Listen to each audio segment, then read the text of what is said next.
Vamos para nossa dinâmica? Vamos. A gente combinou uma coisa, divulgou lá no nosso Instagram, para você que ainda não segue lá a gente, só tá aqui no YouTube, acho pouco provável, tá? Principalmente o contrário existe muito. É uma caixinha de perguntas no nosso Instagram para ser respondida aqui no episódio. Eu tô com elas anotadas aqui. Então vou começar fazendo pro Aloysio, Vai lá. tá?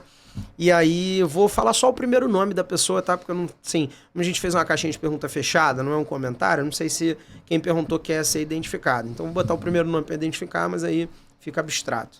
Bem que tem um primeiro nome aqui que vai ser difícil. Não, enfim, deixa eu falar. Bom, primeiro, o Marcelo, ele tá perguntando sobre a questão da guerra fiscal, né? Se a gente vai ter uma mudança muito grande nisso e tal. Só na tua resposta contextualiza o que é guerra fiscal rapidamente. Ó, agora é pinga-fogo, hein? Tá, bem Perguntou rapidinho. Tipo Maria Gabriela, né? Um sonho. Um sonho. Então, Um ídolo. guerra fiscal, esse nome ele surge lá em 88, depois da Constituição, quando os estados puderam criar seus próprios impostos, né? E aí você federalizou a parada. Então, ICMS, essas coisas, eles passaram a ser algo mais autônomo. Os estados puderam ter mais autonomia na cobrança. E eles passaram a oferecer isenção de tudo. Ah, eu quero que a Volkswagen venha aqui para o meu estado. Volkswagen, venha para cá e eu fique 20 anos sem pagar imposto nenhum. Eu vou para o seu estado. Aí o outro estado falava assim, não, Volkswagen, venha para cá, você vai ficar 40 anos sem pagar imposto. E aí tem indústrias em estados desses aí que nunca pagaram imposto de IPI, por exemplo, de ICMS, né, principalmente. Por isso esse termo guerra fiscal. Né? Guerra fiscal. E aí agora com essa unificação, a tendência é que isso diminua ou acabe, né? Porque você vai ter uma unificação, tem um órgão lá que é o Conselho Federal que vai administrar essa questão das alíquotas, né? Então foi fundado um órgão para criar as alíquotas dos estados e municípios e impostos federais, e aí você vai ter meio que uma unificação desses impostos. Então é provável que a guerra fiscal deixe de existir, mas é porque eu falo provável não certo. Porque tem aquela coisa que a gente disse das leis complementares, tem também a questão do... é uma coisa essencial. Se é uma coisa essencial, eu vou isentar isso. Então pode ser que a guerra fiscal acabe de fato, mas não é uma certeza. Só uma coisa interessante sobre isso, complementando, a gente pode não ter mais a guerra fiscal de iniciativa dos estados, né, de querer atrair indústria, mas a gente pode e vai continuar, já está sinalizado no projeto, por exemplo, com zonas de isenção, tipo a Zona Franca de Manaus. Exatamente. Então, assim, o governo federal intencionalmente pode falar, poxa, eu quero industrializar o Centro-Oeste. Aí ele vai lá e dá isenções fiscais no Centro-Oeste, mas a partir de uma perspectiva federal. E aí, por isso, até uma polêmica, porque os governadores vão espernear porque vão perder poder, né? Inclusive em lobby e tudo mais. Então, o cara que quer ter mais poder para fazer projetos autônomos, não quer ficar na mão do Estado, né? Da União, do governo federal.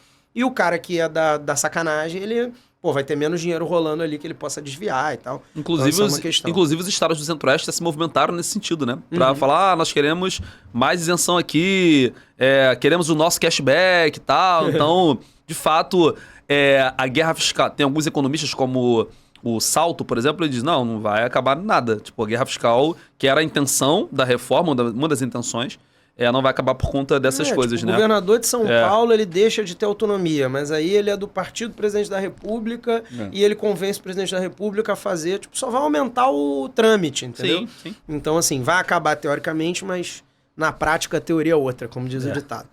Bom, o André tá perguntando aqui, que setor será o mais impactado? Bom, o setor de serviços vai ser o mais impactado, André, porque a gente falou sobre IVA, sobre imposto de valor agregado. Então você vai cobrar no final. Você compra lá o celular, né? E Sim, isso comércio e serviços. Comércio e serviços, exatamente. Que é o setor terciário. Então, esse setor é o mais impactado, porque hoje você paga, por exemplo, 8%, 9% de imposto sobre esses produtos, né? Ou pelo serviço prestado, alguém que vai lá e faz serviço médico e tal. Então, esse imposto ele tende a aumentar para 25%. Isso é uma métrica, a gente explicou isso aqui hoje, que é uma métrica que acredita-se que vai chegar a 25%. Então, o setor de serviços ele vai ser o mais impactado, porque o imposto é sobre serviços, né? Não é sobre o patrimônio, como a gente explicou muito bem. Com um adendo que a gente falou de que, mas aí a depiladora da minha tia ela vai começar a cobrar 25% a mais, ou 21% a mais, né? Porque já tinha uns 9%. Não. Humanas total. 16%. Nossa senhora. 16% a mais. Eu tô aqui. Eu acho que eu falei 21 A minha atrás mente no ficou episódio. girando aqui Então, agora. Eu falei, ficou o loading do 21, atualiza. 9. Assim. Desculpa. Enfim. Mas com 16% a mais no preço dela, não necessariamente não se tudo ocorrer como se espera e se ela for honesta. Porque Claro. a cera que ela compra, o bagulho que ela bota pra não ficar ardendo, que ela compra e tal, tudo isso Vai estar mais vai ser barato. desonerado, Exatamente. vai ficar mais barato. Tá? Então, beleza. A Débora tá perguntando, privilégios como igrejas e mercado financeiro vão deixar de ter isenção? Eu tô rindo aqui. Não. Inocente, Débora. Não. Pô. Débora, não, né? Igrejas, não. Mercado financeiro, não, que você explicou muito bem. São setores que têm lobbies enormes. Imagina você falar pra Faria Lima, agora lucros e dividendos vai pagar imposto. Não vai, né? Assim como igrejas, muito menos. É a bancada evangélica que nunca deixaria... Você perde 150 desses votos aí dos 378. Tá, total, isso é fato. Então, Pouco não provável. vão... Já falei pra você que, ao invés de podcast, a gente tinha que ter aberto uma igreja, mas tudo bem. Bom, o Fredson tá perguntando aqui, esse que eu falei, que era o cara que dificilmente não vai ser identificado pelo primeiro nome. Foi mal aí, Fredson. O Fredson, podia ter falado Fred, né? O Fredson, ele tá perguntando, sem os impostos diferentes entre estados, vai acabar aquele lance dos carros alugados com placa de Minas Gerais? Porra, essa foi bem específica. Tem que explicar pra galera antes de responder. Então, o que acontece? Hoje em dia, você já deve ter alugado, quem já alugou carro, ou já viu aqui no Rio de Janeiro, pra caramba, quem mora no Rio de Janeiro, tipo, placa escrito Juiz de Fora. Por quê? Minas Gerais cobra a alíquota de 1% sobre locadoras. Eu nem entendo por que eles fazem isso, mas tudo bem. Minas Gerais é uma loucura de cobrança de imposto, né? Só o ICMS tem 1000 páginas de regras. E aí, 1% sobre o valor de impostos sobre locadora, essas localizas, essas movidas aí da vida. E aí, por isso você tem tanta placa de Minas Gerais aqui no Rio de Janeiro, pra quem mora no Rio. O que vai acontecer agora? O IPVA, a gente não sabe o que vai acontecer, né? Não há uma certeza que vai mudar, que vai se criar uma alíquota única, então... Mas se for federalizado, Se for federalizado, vai. mudar. Se por acaso o IPVA entrar em lei complementar ou depois for falado sobre isso, provavelmente vai acabar as coisas de placa de Minas Gerais no Rio de Janeiro, placa de, sei lá, será que tem placa de Mato Grosso em São Paulo? Não sei. Não sei. Cara, eu vi placa de Minas até no Rio Grande do Sul já, tá? Ah, sim, em sim. locadora de carro. Sim, Então, sim. a gente parou de ver um pouquinho isso por causa da placa Mercosul. A placa escrito Mercosul, Brasil, né? verdade. Tem a bandeirinha do estado, mais mas novas, aí não tá escrito, tu acaba não vendo. É isso aí. Né? Mas continua acontecendo. É. Bom, o Lucas, belo nome, por sinal, meu amigo. É o nome do meu filho, pra quem não conhece. Tá falando, fala aí sobre PJ, MEI, Simples Nacional, etc. Bom, PJ é pessoa jurídica, eu vou responder essa, tá? Tá. PJ é pessoa jurídica, né? Então o MEI, que é um microempreendedor individual, é aquela coisa que você pode ali abrir para formalizar o seu pequeno negócio. Você vende brownie no teu condomínio e aí você, quer formalizar para poder pagar aposentadoria, para poder ter direito a uma licença de saúde, caso você venha ter um problema de saúde e tal, alguma coisa assim. Então você recolhe ali uma taxa fixa, uma parada toda vantajosa ali em termos tributários, porque é destinado a pessoas que estão começando o negócio ou são mais pobres. E aí você recolhe um valor fixo que é equivalente a 5% do salário mínimo, que são ali 60 e poucos reais hoje em dia, né? Você recolhe aquele valor fixo todo mês e você pode faturar, que você não tem cobrança sobre isso. Só que tem um teto, que ele dá 81 mil reais, salvo engano ali, pode ter 81 em alguma coisa, perto de 81 mil reais anuais, tá? E aí isso dá cerca de 6 mil e poucos reais por mês, tá? Então acima desse faturamento, lembrando que é faturamento, não é lucro, tá? Então se essa pessoa tiver um lucro de 50%, que seria muito grande, na verdade a gente está falando de um ganho de 3 mil e poucos reais, tá? É faturamento bruto. E até tem um projeto de lei que é anterior a esse da reforma tributária, que está estudando aumentar esse teto para 130 mil. Algo perto de 130 mil. Que aí iria, tipo, de faturamento de 6 e pouco para 10 e pouco, né? Já ia melhorar um pouquinho isso daí, tá? E o Simples Nacional, né? Eu já ia para a próxima pergunta sem responder. Simples Nacional é um programa que existe para empresas, como foi a do Alu, é a empresa que eu tinha, que está lá com o novo dono e tal, onde você tem cobranças reduzidas para empresas pequenas, né? O microempreendedor ou a pequena empresa, né? O pequeno negócio, ele tem alíquotas de imposto diferentes e simplificadas também, por isso o nome Simples Nacional. Então você paga imposto sobre o faturamento bruto. A empresa faturou 100 mil reais, você vai pagar lá um X% daqueles tantos mil reais, entendeu? É mais facilitado.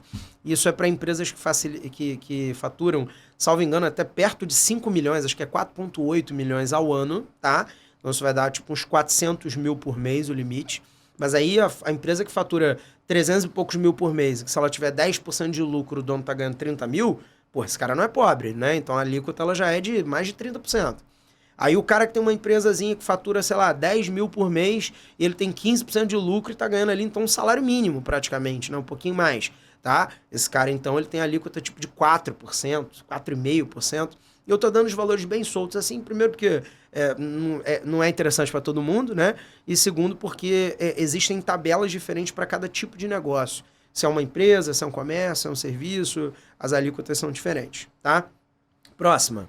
A Duda está perguntando, qual a parte negativa dessa nova reforma?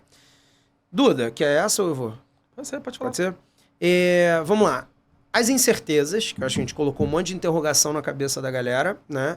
Acho que essas são, sem dúvida, problemas, né? Dentro disso, a gente aprovar um negócio que depois uma lei complementar pode fazer um penduricalho. Sem dúvida, isso é um problema. A gente pode pensar na complexidade, porque tem um monte de exceções, um monte de detalhezinhos.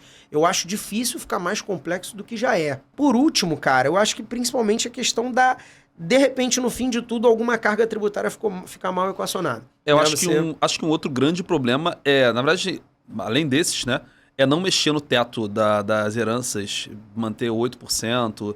A questão de alguns não setores... privilégio.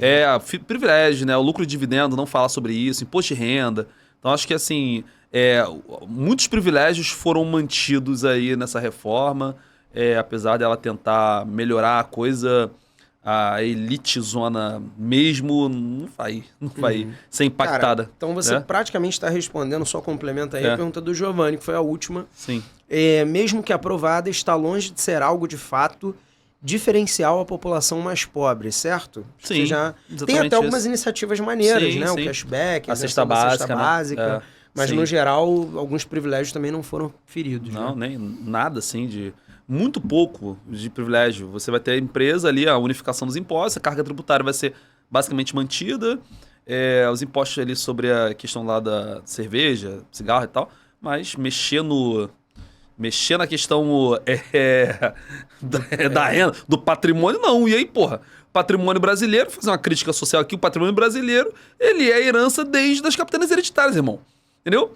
Desde a capitania hereditária. Então, o cara recebeu a capitania dada, aí virou Sesmaria, e aí veio lei de terras, aí só pode ter terra quem tem herança ou quem tinha escravo, e aí, porra, você mantém a mesma parada e até hoje. Se você pegar lá no Congresso os sobrenomes dos caras lá, mesmo as galera das capitanias hereditárias.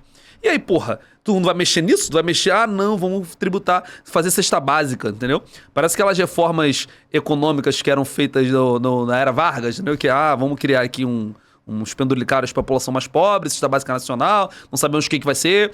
Cesta básica nacional, o que é essencial? O que é essencial para mim não é essencial para você. Eu acho que arroz, feijão, fubá e óleo e sal mas aí você não mexe no lucro de dividendo, você não mexe no cara que tá com 1 bilhão investido em fundo imobiliário, que não paga nem imposto de renda, entendeu? Porra, não faz sentido uma reforma dessa que não mexe no privilégio. Desculpa o desabafo aí. Tô engrenando, não quis nem interromper. Fiquei meio puto. Tu me bate.